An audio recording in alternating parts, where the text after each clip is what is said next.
सूरजपुर नाम का एक छोटा सा कस्बा था। शाम ढलते ही वहां की गलियां रोशनी से जगमगा उठती।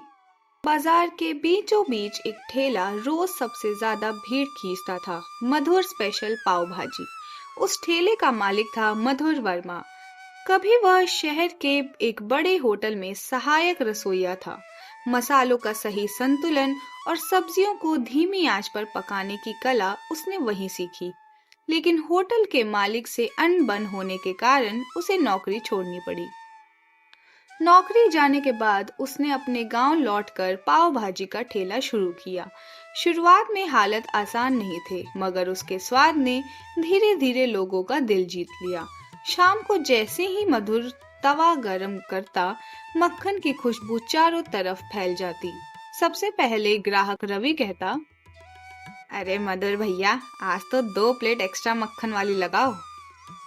अभी लगाता हूँ भाई, आज नई मटर आई है, मजा दुगना हो जाएगा। लोग दूर दूर से उसकी पाव भाजी खाने आते। कुछ तो पड़ोसी गांव से साइकिल चलाकर सिर्फ उसी के स्वाद के लिए पहुंचते थे। रात को ठेला समेटकर मधुर घर लौटता। घर पर उसकी पत्नी नैना और बेटा अंश उसका इंतजार करते। आज कैसा रहा काम जी? अच्छा था, सब खुश थे स्वाद से। नैना खाना परोसती, रोटी, सब्जी और दाल। मधुर ने एक कोर लिया और बोला, आज सब्जी का स्वाद कुछ अलग ही है। कौन सी सब्जी बनाई है तुमने? ये लौकी नहीं है, ये सोया चंक्स हैं। मसाले अच्छे से भून दिए, इसलिए स्वाद गाढ़ा लग रहा है। मधुर चौंक गया। उसे लगा स्वाद तो महंगी सब्जी जैसा है, लेकिन लागत बहुत कम होगी। उसके मन में एक अनोखा विचार कौंधा। मधुर ताजी सब्जियों के दाम सुनकर सोच में पड़ गया। इतनी महंगाई? अगली सुबह मंडी में मधुर ताजी सब्जियों के दाम सुनकर चौंक पड़ गया। इतनी महंगाई? अगर मैं थोड़ा सस्ता माल मिलाकर काम चला लूं तो क्या ही फर्क पड़ेगा। वह कुछ ताजी और कुछ सस्ती हल्की सी बासी सब्जियां खरीद लाया। शाम को उसने पाव भाजी में थोड़ा सस्ता मक्खन मिलाया। ग्राहक सीमा कहती है, अरे भैया, आज रंग थोड़ा ज्यादा लाल नहीं है? नई कश्मीरी मिर्च डाली है बहन जी, इसीलिए इतना लाल है। सबने खाया, किसी को खास फर्क महसूस नहीं हुआ। मधुर के चेहरे पर हल्की मुस्कान थी। कुछ दिनों बाद मधुर ने पाव भाजी के दाम 10 रुपए बढ़ा दिए। अरे भैया, अचानक दाम क्यों बढ़ा दे? सब्जियों के दाम आसमान छू रहे हैं भाई, मजबूरी है, क्या कर सकते हैं। लोगों ने भरोसा किया, लेकिन मधुर अब और आगे बढ़ चुका था। वो रात के बची भाजी सुबह फिर गरम करके बेचने लगा। ये सही नहीं है, बासी भाजी ने किसी की तबीयत खराब कर दी तो? तुम्हें व्यापार की समझ नहीं है, थोड़ा बहुत तो चलता है, क्या हो गया उसमें? धीरे धीरे लोगों ने नोटिस किया कि स्वाद बदल रहा है। पहले जैसा मजा नहीं आ रहा। सही कहा, मक्खन की खुशबू भी कम हो गई है। मधुर हर बार बहाना बना देता। एक शाम स्कूल से लौटता हुआ अंश बोला, पापा, आज आपकी पाव भाजी खाने का मन कर रहा है। मधुर ने उसे बची हुई भाजी दी। कुछ देर बाद अंश पेट पकड़कर बोला, मम्मी, पेट में बहुत दर्द हो रहा है। नैना घबरा गई। वो अंश को तुरंत डॉक्टर के पास ले गई। ये तो फूड पॉइजनिंग है, खराब खाने की वजह से ऐसा होता है। नैना ने मधुर की ओर देखा। सब घर लौटकर आए और नैना ने कठोर आवाज में मधुर पर चिल्लाया, सच बताइए, क्या मिलाते हैं आप भाजी में? मधुर चुप रहा। आखिरकार उसने सब कबूल कर लिया। मैंने सस्ती सब्जियां और बासी भाजी मिलाई थी। नैना की आंखों में आंसू आ गए। देखा, बेईमानी का पैसा पचता नहीं है। उधर गांव में भी कई लोग बीमार पड़ने लगे। जब से दाम बढ़े हैं, स्वाद भी गिरा है। कुछ लोगों ने मधुर का पीछा किया और उसे सड़ी सब्जियां खरीदते हुए देख लिया। उन्होंने उसका वीडियो बना लिया। अगले दिन इंस्पेक्टर देवेंद्र वहां आए और उन्होंने कहा, मधुर वर्मा, तुम्हारे खिलाफ शिकायत है। क्या कहा? शिकायत? ये सब झूठ है साहब।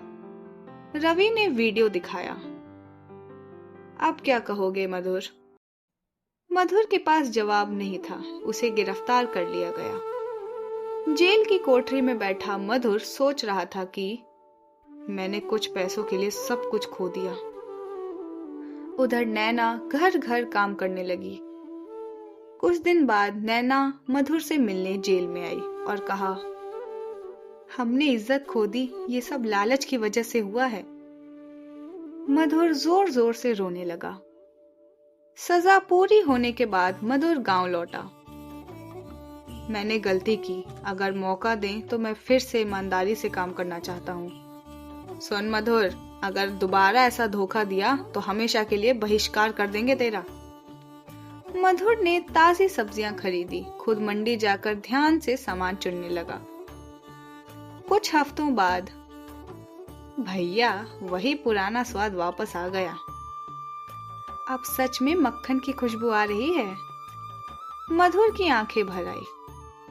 सूरजपुर में सब कुछ फिर से पटरी पर आ रहा था। मधुर अब रोज सुबह मंडी जाता, सब्जी को हाथ से दबाकर देखता, पत्ते सूंघकर ताजी सब्जियां पहचानता। एक दिन बाजार में अलग हलचल हुई। बाजार के दूसरे कोने पर एक नया ठेला लगा, बबलू चटपटा पाव भाजी। बबलू पास के गांव हरिपुर का रहने वाला था। लंबा चौड़ा, तेज बोलने वाला और ग्राहकों को लुभाने में माहिर। आइए आइए, 2 प्लेट के साथ एक पाव फ्री है। इतना मक्खन की उंगलियां चाटते रह जाओ। लोगों की भीड़ उधर मुड़ने लगी। रवि धीरे से मधुर के पास आया और बोला, भैया मुकाबला आसान नहीं है। स्वाद सच्चा होगा तो ग्राहक अपने आप आएंगे। लेकिन उसके मन में हल्की चिंता जरूर थी। कुछ ही दिनों में बबलू के ठेले पर ज्यादा भीड़ होने लगी। वह दाम भी कम रखता और मक्खन खूब लगाता। मधुर भैया, उधर तो सस्ती भी है और मक्खन भी ज्यादा है। बहन जी, सस्ता हर चीज में अच्छा नहीं होता। क्यों, आपको डर लग रहा है? डर नहीं, बस सोच रहा हूँ कि मेहनत बेकार न चली जाए। सही कहा आपने, बस इस बार ईमानदारी मत छोड़ना, जो होगा देखा जाएगा। सावन का महीना आया। एक शाम जोरदार बारिश शुरू हो गई। बाजार में कीचड़ से भर गया। अचानक बबलू के ठेले से धुआं ज्यादा उठने लगा। किसी ने चिल्लाकर कहा, अरे देखो, कड़ाही में पानी गिर गया। बारिश का पानी और अधपकी भाजी मिलकर खराब हो गई, लेकिन भीड़ के चक्कर में बबलू ने वही भाजी चलने दी। अगले दिन गांव में खबर फैली, कई लोगों का पेट खराब हो चुका था। इतिहास खुद को दोहरा रहा है। मधुर चुप रहा। उसे अपना अतीत याद आ गया। गांव की पंचायत बैठी। मुखिया राम स्वरूप बोले, दोनों ठेले वाले यहाँ आओ। बबलू डर गया। मधुर भी आकर खड़ा हो गया। मुखिया जी ने कहा, गांव वालों की सेहत से खिलवाड़ नहीं चलेगा बेटा। मधुर ने गलती की थी, सजा भी काटी, अब ठीक काम कर रहा है वो। सही कहा, हमने भी देखा है, ये ताजी सब्जियां लाता है और बहुत अच्छा स्वाद होता है इसका। जो भी खराब या बासी सामान बेचेगा, उसका ठेला हमेशा के लिए बंद किया जाएगा। दोनों का सिर झुक गया। उस रात मधुर को नींद नहीं आई। सुबह वह बबलू के घर पहुंचा। तुम यहाँ? मैं तुम्हारा दुश्मन नहीं हूँ, गलती मैंने भी की थी। अगर चाहो तो हम साथ काम कर सकते हैं। बबलू की आंखें भर आई। मैंने लालच में गलती कर दी। तो चलो ठीक है, आज से दोनों मिलकर काम करेंगे। स्वाद भी अच्छा और दाम भी ठीक।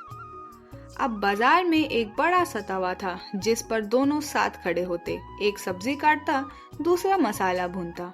मक्खन की खुशबू फिर से पूरे सूरजपुर में फैलने लगी। अब तो स्वाद दुगना हो जाएगा। दोनों भैया की पाव भाजी सबसे बढ़िया होती है। नैना संतोष से देखती रही। गांव में प्रतिस्पर्धा बुरी नहीं होती, लेकिन लालच बुरा होता है। मधुर ने सीखा था, गलती से गिरना बुरा नहीं, गिर कर ना उठना बुरा होता है। और सूरजपुर में अब हर शाम मक्खन की खुशबू के साथ ईमानदारी की मिसाल भी तैरती रहती।